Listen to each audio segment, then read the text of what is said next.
এখন সবচেয়ে বড় চ্যালেঞ্জ দেশে আইন শৃঙ্খলা ফিরিয়ে আনা, সামাজিক শৃঙ্খলা ও ভঙ্গুর অর্থনৈতিক স্থিতিশীলতা ফিরিয়ে আনাও আমাদের চ্যালেঞ্জ। ফ্যাসিস্ট সরকারের বিচার করতে কাজ করছি আমরা। বৃহস্পতিবার সংযুক্ত আরব আমিরাতের স্বাস্থ্যমন্ত্রী আব্দুর রহমান বিন মোহাম্মদ আল ওয়াইসের সঙ্গে বৈঠকের সময় অন্তর্বর্তী সরকারের প্রধান উপদেষ্টা অধ্যাপক ডক্টর মোহাম্মদ ইউনুস এসব কথা বলেছেন। তিনি বলেন, আওয়ামী লীগ সরকার পুরো অর্থনীতিকে ধ্বংস করেছে। তারা বিভিন্ন দেশে বিপুল টাকা পাচার করেছে। এসব টাকা ফিরিয়ে আনা এই মুহূর্তে আমাদের অন্যতম কাজ। নতুন বাংলাদেশ গঠনের লক্ষ্যে ইতোমধ্যে আমরা 15টি সংস্কার কমিশন করেছি। তারা তাদের দায়িত্ব পালন করছে।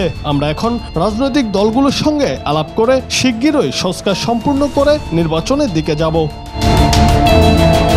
দেশের সার্বিক পরিস্থিতি স্বাভাবিক হলে আইন শৃঙ্খলা, সামাজিক নিরাপত্তা, স্বাস্থ্য ও শিক্ষা সবকিছুরই উন্নতি হবে জানিয়ে ডক্টর ইউনুস বলেন, জাতিকে একটি সুষ্ঠু ও নিরপেক্ষ নির্বাচন দিয়ে আমি আমার পুরনো কাজে ফিরে যেতে চাই।